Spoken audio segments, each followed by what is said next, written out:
Nyokap gue kan ngikat gitu di belakang kan, berdiri di belakang gue terus kakinya kena air kencing gue. Nyokap gue gini, udah mau berangkat sekolah, gak usah berangkat sekolah ya. Aku tuh udah kencing. Di titik seset itu, dengan support nyokap lu ini dan kedatangan nyokap gue berharap ya terbantu lah ya gitu, mentally dan physically gitu ya. Terus gue ada satu momen di apartemen Lucky Plaza itu tuh bener-bener kayak itu murah tapi kayak ranjang, dinding udah gak ada space kayak gitu. Dan nyokap gue tuh gak bisa, maksudnya dengan hidup kayak gitu, sesusah apapun hidupnya dia gak pernah kayak gitu gitu loh. Terus gue udah tiba-tiba nyokap gue nangis, gue kayak kayaknya hidup gue lebih sedih. Kayak kenapa nangis? Kenapa nangis? Mama selama itu gak pernah tinggal di tempat kayak gini, ini tuh susah banget, ini tuh mama gak bisa tidur, mama gak bisa gerak. Jadinya kehidupan gue tuh keras kayak gitu di saat itu. Jadi midlife crisis yang gue alamin adalah ya mungkin kalau reflecting to your story mungkin ya itu kayak gue tidak pernah bisa freely menjadi diri gue dari dulu kayak gitu. Expectation-nya terlalu tinggi. Karena ada dan setiap kali gue menjadi diri gue, which is mungkin gue tidak bisa salahin mereka. Mungkin gue unik, aneh kayak gitu loh. Maksudnya aktivitas yang gue lakukan tuh tidak familiar buat mereka dan tidak normal kayak gitu. Jadi gue tidak pernah ada chance untuk menjadi diri gue kayak gitu. Jadi midlife crisis itu baru gue rasain sekarang nih. Di momen ini kan gue dipaksa untuk gue dikasih freedom lah ya untuk this time lo maunya apa, lo sukanya apa, you can do it now kayak gitu loh. Nah itu krisis yang gue alami sekarang. Cuman di dulu justru kebalikannya, kayak gue pengen melakukan apa yang gue mau, tapi tidak pernah bisa ya gitu. Jadi itu krisis pertama.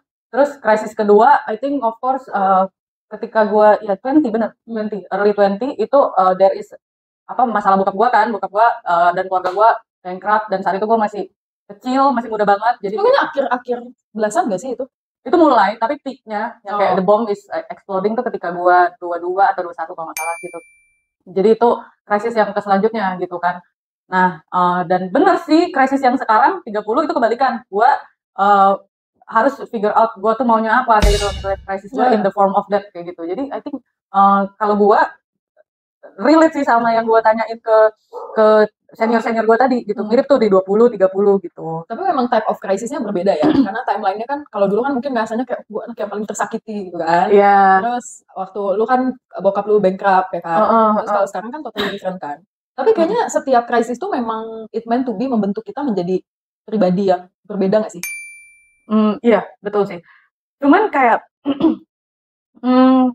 dulu ya waktu di krisis yang kedua, I think di titik itu tuh gue membandingkan diri gue dan orang lain. Kayak misalnya pastilah. Kayak gue belum sedewasa itu untuk berpikir kayak ternyata tuh masalah yang orang-orang hadapin, setiap orang punya masalah kan. Tapi itu tuh memang sudah given by this universe atau God kayak gitu. Itu memang sesuai dengan kemampuan mereka. Jadi meskipun gue secara masalah lebih berat kayak gitu, tapi level of kemampuan gue tuh in proportion sama masalah itu, ngerti aja. Iya. Sehingga dan orang lain yang mengalami masalah yang menurut gue enteng kayak gitu, tapi mungkin proportion dia beda, kemampuan dia beda. Jadi I think the pain itu tuh sama yang dirasain sebenarnya gitu. Jadi kayak menurut gue adil. Nah cuman di midlife crisis gue di saat bokap gue fall itu gimana ya, gue sampai waktu itu benar-benar secara finansial tuh tidak ada banget gitu, dan gue kayak ngerasa kayaknya nggak lewat ini kayak gitu. Tapi mindset gue adalah gue just cannot see my parents dan my family struggling, dan terutama adik-adik gue, karena mereka yang akan live panjang nanti kayak gitu loh. Kalau mereka secara sekolah ended karena ini, which gue tahu kayaknya nggak bisa nih gue support gitu, nggak make sense gitu loh in terms of numbers gitu kan. Tapi gue akan lebih regret ketika mereka ended tapi gue tuh tidak try hard enough kayak gitu loh. Jadi mindset gue adalah kayak ya udahlah, kalau misalnya gagal we are dead together, dan we try gitu kan. Tapi di momen itu tuh meskipun gue udah mendeklar itu ke diri gue, tapi heartbreak-nya tuh banyak banget kayak gitu, kayak goyah gitu loh. Gue sampai mikir butuh kebutuhan kayak gini, misalnya kebutuhan bulan ini ada mesti bayar duit sekolah adik gue 10 juta lah, 10 juta lah yang dibutuhkan ya, kayaknya gue pribadi sekian gitu kan. Lah total 15-an sama tuh. Kayaknya gue bulan ini cuma make 6 juta, kurang 6 juta anjing. Kayak itu gimana? Aku cari pinjol apa cari apa, pinjam sama orang. Tapi pinjam sama orang aku nggak mau lagi pinjam sama orang. Orang utang yang ada aja belum bayar gitu kan. Dari bankrupt itu. Apa ya aku pikir? Sampai gue pikir aku mau jual diri aja lah. kayak gitu, kayaknya gue jual diri, bisa nih, kayak gitu, gue jual diri nih, gue pikirkan. Tapi gue pikir lagi, bangsat, kalau kliennya itu kayak menjijikan gitu ya, betul kayak gimana cara gue untuk melakukan penjualan diri itu gitu loh, transaksi itu. Ya terus kayak anjing gue nggak bisa jual diri kayak gitu. Dan sampai benar-benar di titik itu tuh gue suicidal loh, mikir. Gue kayak itu too hard for me to live kayak gitu loh. Gue kayaknya gimana ya caranya gue mati gitu kan. Mudah-mudahan gue waktu itu kayak gitu, mudah-mudahan gue besok gue kerja, maksudnya gue dulu kerja kan dagang lah ya, mudah-mudahan gue ketabrak mobil deh, terus gue kayak gue sampai kayak gitu, sampai anjing gue selamat hari ini bangsat, nggak mati-mati gue sampai hari ini. Tapi sekarang gue melihat itu sebagai ya gue tidak menyesalin gue berpikir kayak gitu, mungkin karena gue masih nggak mature aja, jadi funny moment saja sih kayak gitu. Mungkin bukan gak mature ya, pasti at that time ketika lu lagi melalui krisis, lu pasti akan merasa kayak hidup ini tuh susah banget, ngerti gak sih? Dan everyone else itu goes dengan their life, yang pasti kan kalau semua orang tuh kelihatan di luar baik-baik aja kan. Jadi kayak lu pasti merasa kayak, gila hidup gue tuh susah banget ya gitu. Jadi ya I think bukan hal yang baik untuk berpikir seperti itu ya, tapi ketika lu lagi ada in the middle of life crisis kayak gitu, ya itu pasti salah satu way out yang terpikirkan, apalagi untuk lu meninggalkan beban itu kan. Gue sampai kayak, bapak gue kaya waktu itu ya, kayaknya duitnya nggak habis-habis, tapi kenapa sampai di gue aja dia kayaknya gitu. Abis itu gue butuh banget kayak gini gitu kan gitu. Tapi ya gue melihat itu udah, dan at the end, at this moment gue ngerasa oh ya tadi gue learn bahwa dulu kan gue berpikir masalah hidup gue paling berat lah kayak gitu kan, itu masalah orang itu kok baru gitu doang, kok udah stres banget kayak gitu kan. Ya sekarang gue akhirnya berpikir, udah bisa mikir, oh ternyata masalah yang dikasih ke setiap orang tuh memang sudah proporsional sama kemampuan dia kayak gitu loh. Dan dulu tuh gue merasa ketika, karena like it or not ya, maksudnya kayak terms mental healthiness itu kan baru lah maksudnya Gen Z ya, benar-benar di highlight ya, di highlight gitu. Jadi sehingga dulu itu konotasinya ketika lo menurut gue setiap cara hidup orang, setiap manusia itu punya trauma pasti. Entah itu childhood, entah itu love atau relationship, itu tuh pasti ada trauma gitu. Entah itu disadari atau tidak disadari, masalahnya kayak gitu gitu. Yang shaping lu menjadi orang yang sekarang kan. Bener kayak gitu. Dan setiap events in life yang change lo, itu tuh pasti ada sisi positif dan negatifnya. Mungkin kayak lu learn dari hidup ini, lu jadi wise, itu positifnya. Tapi nggak mungkin nggak ada negatifnya. Ya benar. Nah, dan sebenarnya kalau dulu itu ketika lo hanya melihat sisi negatifnya, misalnya lo belum bisa melihat hal yang positif. Orang-orang yang bilang gua, maksudnya ke psikolog ya untuk get help kayak gitu. Dulu tuh kita tuh menjudge gitu, make sense banget. Lu tuh gila lu ya, kayak gitu udah. Jadi konotasinya tuh lu ke psikolog karena lu punya penyakit psikologis gitu loh. Awareness-nya memang kurang banget kan dulu. But then turns out ya sekarang gue ngerasa kayak lo ke psikolog itu hal yang wajar, normal banget sih, kayak gitu normal banget. Tapi setelah gue pikir lagi ya, kenapa gue bisa melalui life crisis itu mungkin dengan mudah ya? Maksudnya gue bisa gampang banget let go. Karena gue termasuk orang yang tipikalnya ya udahlah. Jadi sebenarnya korso dong. Iya. Itu ya sudahlah ya. Ini nggak pakai S. Udahlah. Jadi ini termasuk obrolan gue sama psikolog gue juga. Sebetulnya menjadi orang yang terlalu ya udahlah itu juga nggak bagus. Karena ada hal yang bikin gue sedih nih. Gue akan dealingnya itu dengan cara ya udahlah mau gimana lagi. Sebetulnya nggak bagus. Gue juga lagi working on it. Tapi tadi kan lu ngebawa expectation orang tua karena lu anak pertama kan. Dan gue kan anak bungsu. Salah satunya kan. Sebenarnya gue merasa ya, orang tuh selalu bilang gila anak pertama tuh hidupnya susah banget. Maksudnya adik-adiknya nggak akan sesusah itu. Itu tuh menurut gue something yang gak bisa lu compare juga. Karena for my case ya, ketika menjadi anak bungsu, balik lagi gue tuh tidak mau bikin orang tua gue sedih, keluarga gue sedih, teman-teman gue susah gitu. Gue tuh paling tidak mau itu kan. Jadi dari kecil, gue tuh tidak punya chance untuk melakukan kesalahan seperti yang koko-koko gue lakukan atau teman-teman sebaya gue lakukan. Karena misalkan nih, koko gue sudah melakukan kesalahan A. Kan gue melihat nih orang tua gue sedih, orang tua gue marah. Nah di dalam hidup gue, sebisa mungkin gue tidak lagi melakukan kesalahan A. Padahal mungkin pada di umur kita tuh harus melakukan kesalahan itu untuk shaping kita jadi misalkan pribadi yang lebih baik karena lu udah belajar dari kesalahan itu. Jadi gue tuh selalu learn dari pengalaman orang instead of gue melakukan kesalahan itu. Terus misalkan koko gue melakukan kesalahan B, C sampai Z misalkan, udah full nih sampai Z. Jadi nggak ada room lagi untuk gue bikin kesalahan itu. Karena ngerti gak sih kalau gue bikin kesalahan itu, gue tahu nyokap bokap gue tuh akan sesedih apa. Jadi sampai sekarang gue tuh hidup dengan kayak label bahwa bukan label ya, kayak gue merasa gue tuh tidak pernah mencoba melakukan kesalahan yang harus itu dicoba, nanti nggak sih? Oke. Yang wajar sebetulnya. Harus coba sebenarnya. Ya, gitu. Misalkan kayak kenakalan remaja, misalkan yang kayak bolos sekolah. Nah kalau gue tahu nih, misalkan koko gue pernah melakukan itu dan nyokap gue sedih, gue nggak mau tuh ngelakuin itu. Padahal sebenarnya mungkin bukan wajar ya. Maksudnya pasti ada anak-anak yang melakukan itu sebetulnya. Dan gue adalah fatal lah. Iya, dan gue sebenarnya adalah anak yang punya tendensi untuk melakukan itu gitu. Tapi gue tidak melakukan itu karena gue ngerasa kalau gue ngelakuin itu nanti bokap nyokap gue sedih.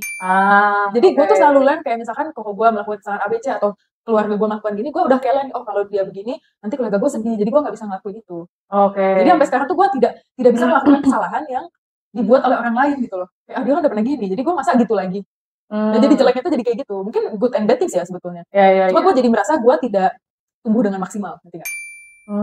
Gitu. Beda-beda sih, kayak anak bungsu. Ya adik gue yang satu lagi, Berto, adik gue yang paling kecil ya. Dia living his life happily. Tapi nggak apa sih dia punya battle-nya juga.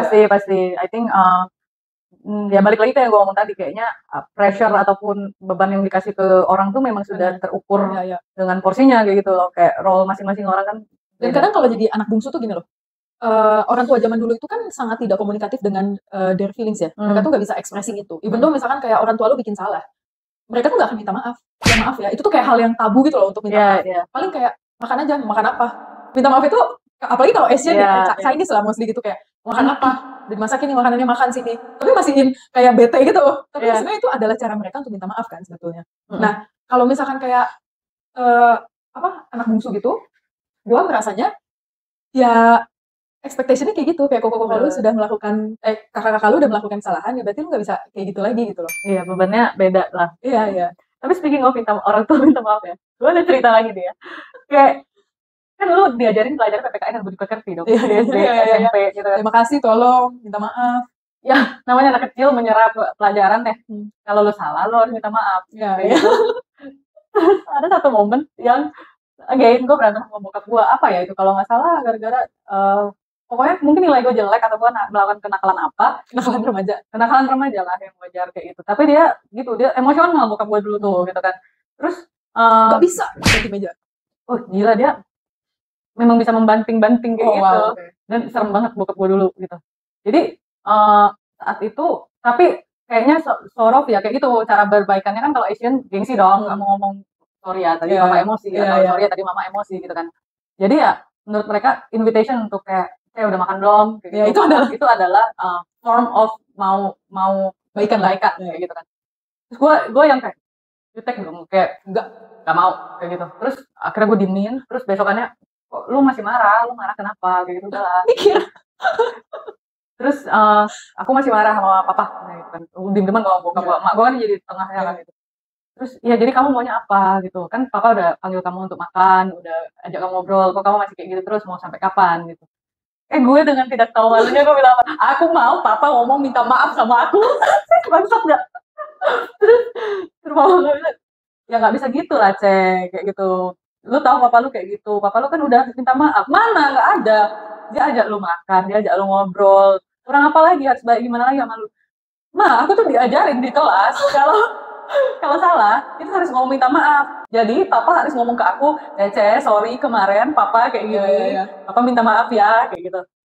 Terus ya tidak kejadian of course gitu. Akhirnya gue dibilangin nggak bisa, pokoknya itu bagus pelajarannya, tapi tidak bisa kita terapkan di rumah tangga ini. Dan story-nya sama, gue ke kelenteng, gue ke nenek gue kayak, aku kesel, aku pokoknya mau papaku minta maaf. Bante udah kayak, nah gampang ini.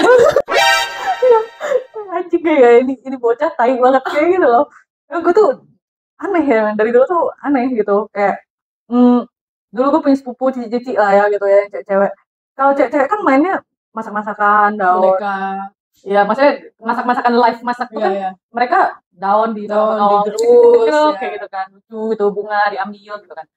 Terus kayak gue ada satu hari nyokap gue tuh kayak minta sama gue, lu tuh kurangin lah main tayangan, main sepeda, main apa, main lah yang kayak cewek beneran, tuh join lah tuh saudara-saudara lu yang cewek kayak gitu kan.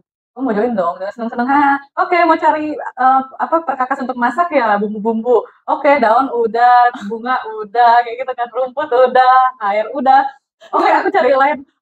Gue bawa anak kecebong anak ya, kecebong kayak gitu.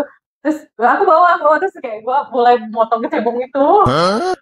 Terus kayak saudara gue langsung kayak, sorry banget saya harus keluar dari ruangan ini. Saudara gue ngeliat gue kayak, ini psikopat gak sih? Freak gitu, psikopat gak sih? Terus dijauhin gak sih sekeluarga? ada via. Oke, gue main sepeda lagi deh. Main layangan lagi, kayak gitu. Oh, tapi kalau lu dulu bokap lu yang galak ya? Dua-duanya.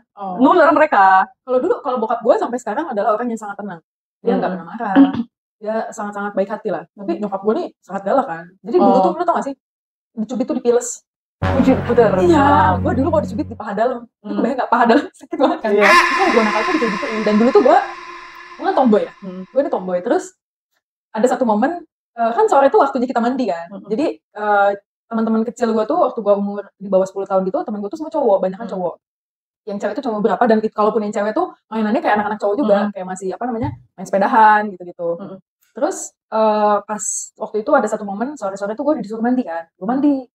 Gue inget banget, gue pakai celana warna putih. Celana warna putih, baju warna putih. Karena nyokap gue nih ngerasa kayak punya anak cewek satu didandanin lah gitu. Karena nyokap gue tuh kalau ke sekolah pun waktu SD tuh rambut gue tuh macam-macam banget ya. Terus kayak dibikin kondro gitu. Kayak, macam-macam banget lah gitu. Tapi gue kan tomboy banget ya, jadi gue tidak appreciate itu. Nah, mandi pakai baju putih. Itu mandi kan jam 4 sore. Of course gue merasa jam tidur gue kan masih jam 8 gitu. Ini adalah waktunya aku untuk bermain lagi dong. Gue main lagi lah, main sepedahan. Main sepedahan kan ya lu jatuh lah atau lu apa gitu kan. Kotor gue. Ketika gue kotor, dimaki gue. Dicubit, paha dalam tuh sampai gue nangis-nangis. Dan dulu tuh nyokap gue kalau ngehukum gue, itu gue diusir. Pergi aja dari rumah gitu kan. Right dong. Iya pergi, tapi gue duduk depan rumah. Karena kan gue anak bungsu kan. Jadi kalau gue dihukum, nyokap gue tuh tipikal diktator. Kalau ngehukum gue, koko gue semuanya harus dihukum. Jadi kalau gue bikin salah, kita berempat-empatnya disuruh berdiri. Bisa sampai 2 jam tuh nggak berdiri, yang literally berdiri aja gitu. Gue nggak tahu sampai sekarang kenapa. Tapi ada manfaatnya. Setelah itu kan SMA gue jadi paski braka kan. Jadi berdiri tuh menurut gue udah bukan dihukum, kayak cuma 2 jam. Karena berdiri 4 jam sama nyokap gue. Jadi gue feel guilty gitu loh. Karena koko gue juga jadi harus dihukum. Terus koko gue yang lain kayak, udah mami lagi keluar, duduk aja duduk. Terus kalau suara pintu dibuka, gue langsung berdiri lagi diem. Kayak gitu. Parah banget. Terus gue pernah satu hari ini, awal banget sih. Gue mau ke sekolah, SD nih, gue mau ke sekolah kan. Of course gue ini bukan orang yang bisa bangun pagi. Dari kecil tuh memang gue tidak bisa bangun pagi. Even sekolah pun gue selalu telat. Jadi waktu itu tuh kalau lu tahu SD tuh kita ada jam masuk 1 sama jam masuk 2. Ada yang masuk jam 7 pagi, ada yang masuk jam 10. Oke. Jadi waktu itu gue masuknya jam 10, gue inget banget tuh. Terus belum telat sih, tapi kayak nyokap gue tuh lagi kayak panggil nambut gue. Terus gue bilang, mama mau pipis gitu. Tapi gue udah ngomong sekali, terus nyokap gue, ini bentar lagi selesai. Gue tuh saking takutnya untuk ngomong lagi gue mau pipis, nggak ketahan. Kencing udah pakai baju sekolah. Gimana mak gue nggak bertanduk kan? Gue kayak pas udah kayak pipis gitu, gue kayak awalnya kan keluar dikit gitu kan, gue pipis kayak ya elah, terus kan gak bisa ditahan. Gue udah kayak ya elah, gue udah kayak pasrah gitu. Terus nyokap gue kan ngiket gitu di belakang kan, berdiri di belakang gue, terus kakinya kena air kencing gue. Nyokap gue gini, udah mau berangkat sekolah, gak usah berangkat sekolah ya. Aku kena kepo kencing. Lucu banget. Kayak oke, speaking of mother, ada satu lagi story gue sama mama gue. Gue kan kuliah di Singapura nih. Terus gue gitu, waktu di tahun kedua itu bokap gue udah mulai quite falling lah, udah goyang gitu. I start to hear kayak dia starting to have utang kayak gitu kan. Buat anak waktu itu gue tahun kedua gue kuliah mungkin 17 tahun gue ya. Itu karena lu cuma 2 tahun ini. Itu gue kayak itu something yang anjir, bokap gue se-powerful itu punya utang kayak gitu kan. Itu something yang gue kaget banget gitu. Jadi gue harus dari apartemen gue yang saat itu ya gue cari apartemen yang lebih murah kayak gitu kan. Gue mengontrol biaya hidup gue. Termasuk gue cari-cari part time untuk nambah-nambahin gue pribadi. Meskipun ilegal ya? Ya ilegal. Kalau swasta nggak boleh di Singapura kan. Nah intinya gue pindah ke satu apartemen, dan apartemen itu udah didemolis sekarang karena waktu itu tua. Nah gue pindah itu gue pindah ke situ, tapi gue tidak bisa langsung masuk karena tenannya belum keluar. Jadi dari gap kontrak gue di apartemen yang lama udah habis, gue baru bisa pindah sekitar 2 minggu kemudian gitu. Tapi ya udah gue pindahin barang gue dulu sendiri. Dan gue cicil lah selama 2 minggu itu, dan gue kayak nomaden gitu loh, pindah-pindah cari tempat. Itu plan gue. Nah waktu gue lagi pindahin barang gue, kan ada koper, gue kan di koper kayak gitu kan. Nah koper ini tuh mungkin beratnya 30-40 kilo, dan koper yang besar kayak gitu. Karena ini apartemen tua, liftnya kalau dia tidak rusak, itu cuma muat yang lift buat 2 orang doang. Oke. 10 lantai apartemennya cuman. Tapi lu lantai berapa? Paling atas 10. Nah terus di saat gue membawa 2 koper itu, karena gue saving money dari apartemen gue yang lama ke apartemen yang baru, gue bawa koper itu, dorong jalan, gak pakai taksi, gak pakai bus, kayak gitu. Walking distance tapi? Walking around 10 minutes lah, kayak gitu kan, gue bawa. Dengan kaki lo yang kecil itu kan? Ya, 10 minutes, mungkin kalau gue 5 menit. Dan itu tuh malam, itu tuh menjelang Christmas, jadi around tanggal 23-24, kayak gitu. Orang Indo, teman-teman gue pada pulang dong, karena New Year-an. sama family. Sedangkan gue tidak mau pulang karena itu cost lagi buat bokap gue gitu kan. Jadi gue ngurusin pindahan gue. Gue kan bukan tipe orang yang suka meminta tolong sebenarnya gitu. Jadi gue bawa first attempt sukses. Second gue ke situ lagi rusak anjing gitu. Kayak gitu. Oh jadi yang pertama ini aman nih. Aman. Yang kedua rusak anjing. Terus gue kayak fuck lantai 10, 2 koper besar kayak gitu kan. Naik tangga. Badan gue kecil ini kan. Iya naik tangga gue kayak ya udahlah gue coba dah. Bener di tangga ke-6 gue jatuh. Timpa koper. Terus di saat itu gue masih ngangkat lagi sampai ke atas. Tapi setelah itu sampai ke bawah. Ke atas dong. Oh karena naik ya. Gitu. Terus setelah itu gue ngerasain kayak sakit gitu kan. Kayak ada sama pinggang gue sakit. Dan sakitnya tuh sakit banget gitu. Terus itu terus udah kan gue jalan, gue turun ke bawah, gue mau cari rumah sakit lah gitu kan. Gue cari rumah sakit, gue turun pelan-pelan, turun tangga, hujan-hujan gue cari taksi, gue gak mau ke rumah sakit malam Natal gitu. Terus udah gue di rumah sakit, ya gak tau lah dikasih treatment lah ya kayak gitu. Terus gue tuh takut, maksudnya rumah sakit ada biaya kan. Jadi kayak I fuck up kayak gitu loh, gue mikirin bokap gue untuk saving his cost, tapi kita malah nambahin. Gue nambahin karena biaya itu, gue takut banget. Gue telepon Yus, adik gue, nangis gue, karena sakit banget tar. Yus, kayak gitu kan. Terus, tapi jangan kasih tau papa-papa. Yus ini lah, gimana gak kasih tau papa-mapa? Pinggang lu tuh kayaknya patah, kayak gitu. Gimana gue gak kasih tau? Akhirnya Yus kasih tau papa-mama gue, nyokap gue besoknya fly ke situ. Lu tau kan, ketika lu sakit, tar pinggang gue itu tuh bengkok tar. Kayak badan gue tuh yang atas tuh di sini, pinggang gue tuh di sini, gue tuh kayak gini. Iya. Gitu loh. Terus, ini sad story tapi lucu sih. Terus nyokap gue dateng kan, kok bisa apa sih concern kayak gitu. Dan karena gue masih nomaden di saat itu dengan pinggang gue yang pincang itu, gue harus mikir hari ini oke, tempat yang ini 2 hari, nextnya gue harus cari lagi. Jadi lu ke hotel berarti ya? Enggak, apartemen Lucky Plaza gitu loh. Gue nyari yang murah kayak gitu kan, buat harian gitu. Iya, gue nomaden nih gitu, jadi gue harus pindah-pindah juga tetap sama koper gue gitu. Di titik seset itu dengan support nyokap lu ini dan kedatangan nyokap gue berharap ya terbantu lah ya gitu, mentally dan physically gitu ya. Terus gue ada satu momen di apartemen Lucky Plaza itu tuh bener-bener kayak itu murah tapi kayak ranjang, dinding udah gak ada space kayak gitu. Dan nyokap gue tuh gak bisa, maksudnya dengan hidup kayak gitu, sesusah apapun hidupnya dia gak pernah kayak gitu gitu. Terus gue udah tiba-tiba nyokap gue nangis. Gue kayak kayaknya hidup gue lebih sedih. Kayak kenapa nangis? Kenapa nangis? Mama selama itu gak pernah tinggal di tempat kayak gini, ini tuh susah banget, ini tuh mama gak bisa tidur, mama gak bisa gerak.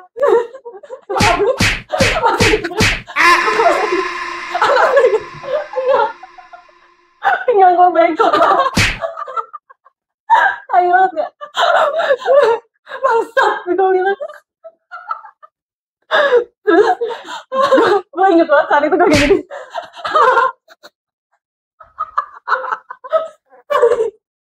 Oke, aduh, Mbak, mau pipis gue. Tahu kan? Mbak tolong lah, jangan tambahin beban lagi ke gue. Lu nggak lihat, lu udah mirip. Dan akhirnya nyokap gue, ya udahlah kayak gitu kan. Akhirnya nyokap gue sih nangis, gue merasa bersalah juga. Gue udah keluar lagi, mak udah mak, di sini cuma 2 hari, nanti kita itu ya pindah ya ini. Iya gitu kan. Terus yang paling epic, the day after kita dapat tempat yang better, ada kaca yang agak besar untuk kita ngaca gitu kan.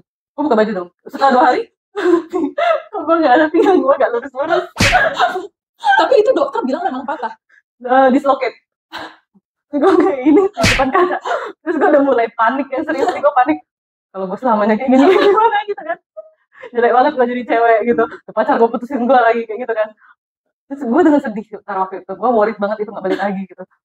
Gue mau ada nyokap gue di samping gue. Mama ngerasa gak? Pinggang aku bengkok.